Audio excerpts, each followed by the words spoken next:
kasih Anda masih bersama kami. Sekarang kita masuk untuk mendengarkan suara publik ke pertanyaan mahasiswa. Sudah hadir bersama kami. Silakan diajukan pertanyaannya, sebutkan nama, ditujukan oleh siapa, singkat. Perkenalkan, nama saya Raja Erlangga Masdianto dari Politeknik APP Jakarta. Izin bertanya kepada Pak Nasir Jamil, kalau hukum mati dianggap sebagai salah satu solusi, apakah dari pemerintah sudah mengevaluasi hukuman yang selama ini sudah benar-benar diterapkan secara baik ataupun konsisten? Terima kasih. Baik, terima kasih. Bagus nih pertanyaan mahasiswa. Bang, silahkan. Iya, selalu memang dihadapkan dengan menegakkan keadilan dan menjaga kemanusiaan. Ya. Jadi ada yang ingin menegakkan keadilan, ada yang meminta menjaga kemanusiaan. Mereka bilang bahwa hak hidup itu adalah hak yang tidak bisa dikurangi ya, dalam bentuk apapun dan oleh siapapun. Dan tertulis di dalam konstitusi. Dalam konstitusi, tapi konstitusi juga menulis bahwa hak orang itu bisa dibatasi oleh undang-undang. Jadi undang-undang lah yang bisa membatasi hak orang itu. Jadi hak hidup itu bisa dibatasi oleh undang-undang. Dan undang-undang kita sudah memberikan ruang terhadap hukuman mati tersebut, ya ada kriterianya. Tapi sekali lagi memang saya pikir pemerintah perlu mengevaluasi ya apakah kemudian hukuman mati ini sudah benar-benar memberikan efek terkait dengan upaya pencegahan ya tindak pidana korupsi itu sendiri. Cita Presiden Prabowo juga menyebutkan soal keinginan kuat beliau untuk memberantas korupsi. Jadi ini sebenarnya momentumnya bertemu begitu ya. Nah, oleh karena itu sekali lagi tadi Pak Saud juga sering mengungkap soal indeks persepsi korupsi kita yang masih sangat rendah dan itu mencerminkan ketidakberdayaan kita ya terkait dengan bagaimana kita mencegah dan menangani tindak pidana korupsi. Saya pikir saya sependapat dengan adik mahasiswa tadi bahwa perlu ada evaluasi. Tadi kan sudah disebutkan bagaimana semua pihak itu bisa mengevaluasi, majelis ulama juga diikutkan ya dalam perspektif agama ya karena memang dalam agama Islam mencuri aja itu dipotong tangannya ya Pak Kiai. Jadi ini bukan mencuri lagi ya. Ini kan mencuri dalam skala besar ya. Bisa saja dipotong tangan tapi kan kita pakai hukum positif ya. Hukum positif di Indonesia yang kemudian itu ada tahapan-tahapannya.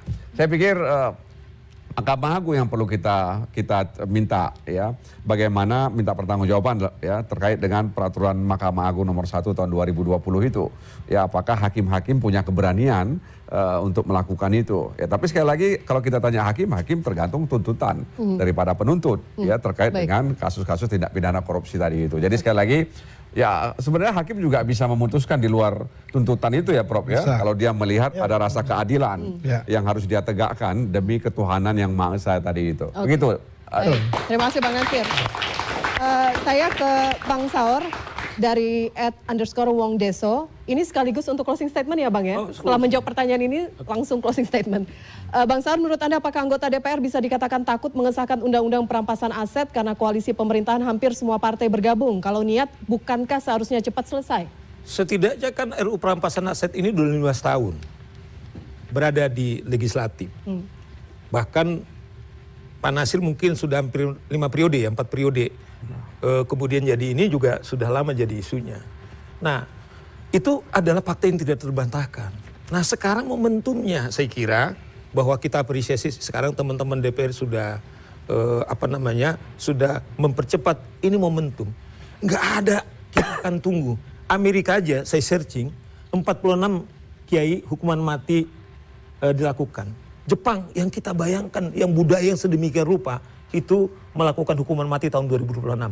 Singapura tetangga kita yang paling bersih itu. Maksud saya gini, dari segi HAM itu tidak lagi diperdebatkan. Tadi Pak Gayus hakim kita sudah mengatakan, nah sekarang adalah keberanian kita.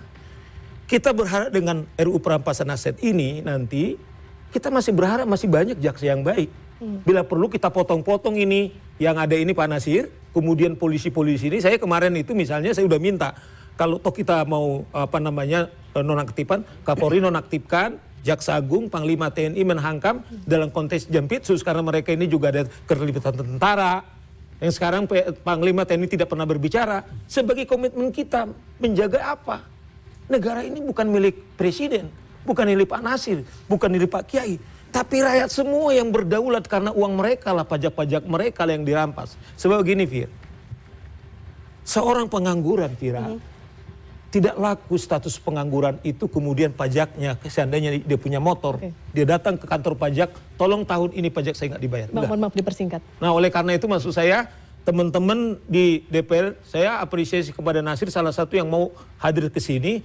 Ini kesempatan, jangan cari alasan lagi. Biar soal berkhotbah itu ada irjen yang lain. Tapi tugas Anda sebagai legislatif, tuntaskan itu dengan maksimal sehingga Pak, aset recovery itu bisa dikembalikan, uang dirampok itu bisa dikembalikan. Baik. Terima kasih Bang. Closing statement, Bang Saud.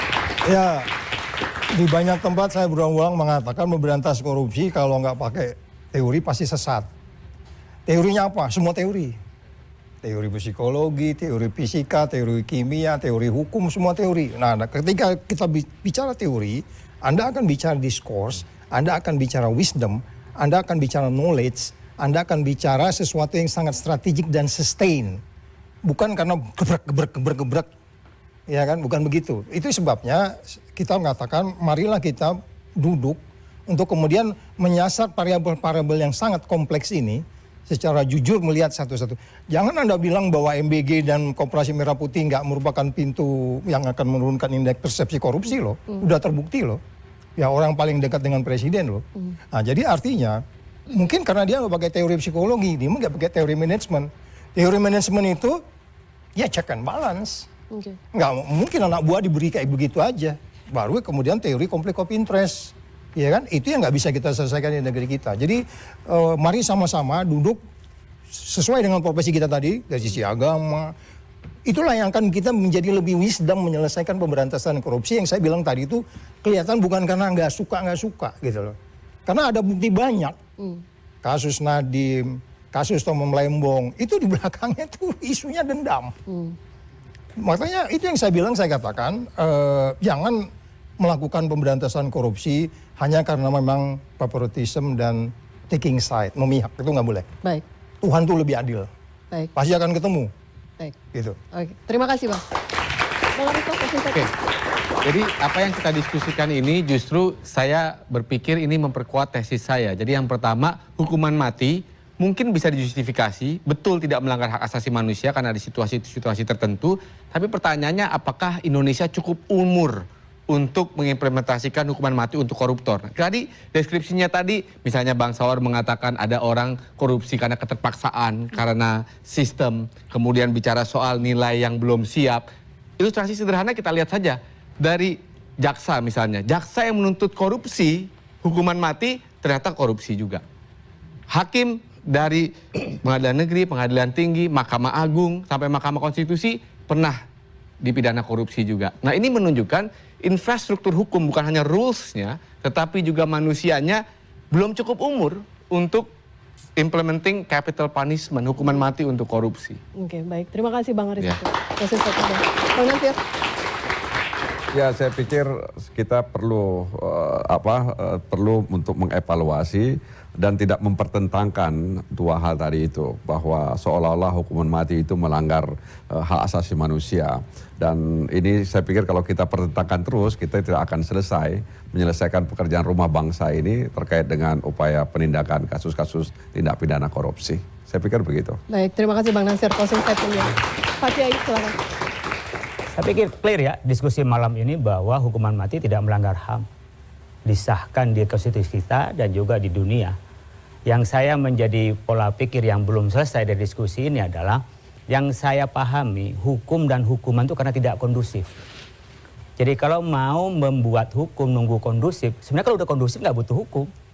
Karena orang sudah ngerti seperti di sebagian negara yang indeks korupsi sudah baik, tentu nggak berpikir untuk hukuman mati pada koruptor. Kenapa? Kan sudah nggak ada korupsi. Jadi saya sebenarnya seperti yang perampasan aset dan perampasan dari yang dikorupsi itu, lalu mengatakan nunggu kondusif, saya pikir nggak usah ada hukum. Kalau nunggu kondusif, ini yang sebenarnya dituntut oleh kami, adanya hukuman itu, karena memang kondusif tidak kondusif, agar kembali kondusif, maka butuh hukum dan hukuman. Maka berikutnya ketika bicara, ayo kita hukuman mati kepada mereka yang memang memberikan dampak sistemik kepada negara ini, agar menjadi kondusif. Orang yang punya niat untuk korupsi menjadi takut, kalau sudah mati udah gak mungkin korupsi lagi gitu. Jadi kalau jera dan preventif itu pasti sudah tercapai. Oleh karena itu tuntutan dari kami untuk hukuman mati perlu diterapkan sekali-sekali lah dalam dampak tertentu sebagaimana kepada kasus umpamanya narkoba. Saya pikir lebih bahaya daripada narkoba dalam hal ini. Bahkan mungkin kalau teroris hanya 2-3 orang, ini dampaknya lebih besar. Hanya tinggal nanti secara kajian hukum berkenaan dengan, wah ini ada masalah ini Pak, ini ketidakmampuan ini. Kalau kita berpikir dengan ketidakmampuan, ketidaksiapan karena belum cukup umur, kira-kira akil balignya tuh kapan? Jangan-jangan sampai selama nggak pernah akil baligh. Disinilah kita menuntut untuk segera dewasa, segera akil baligh, bahwa karena ada tuntutan untuk dihukum mati, maka kita segera dewasa dan menyelesaikan masalah tadi yang tidak adil, sesuatu yang menjadi tidak sempurna, menjadi segera kita ini menyempurnakan diri untuk menjadi negara yang maju dan bebas dari korupsi itu. Baik, terima kasih Pak Kiai. Prof, closing statement. Ya, pejabat negara atau penyelenggara negara itu manusia biasa, bukan malaikat. Kalau pejabat negara atau penyelenggara negara ini malaikat, tidak perlu ada pengawasan. Bebas lepaskan saja, tidak mungkin ada pelanggaran. Karena dia bukan malaikat, maka perlu pengawasan. Jadi kalau terjadi kesalahan oleh para penyelenggara negara, tidak usah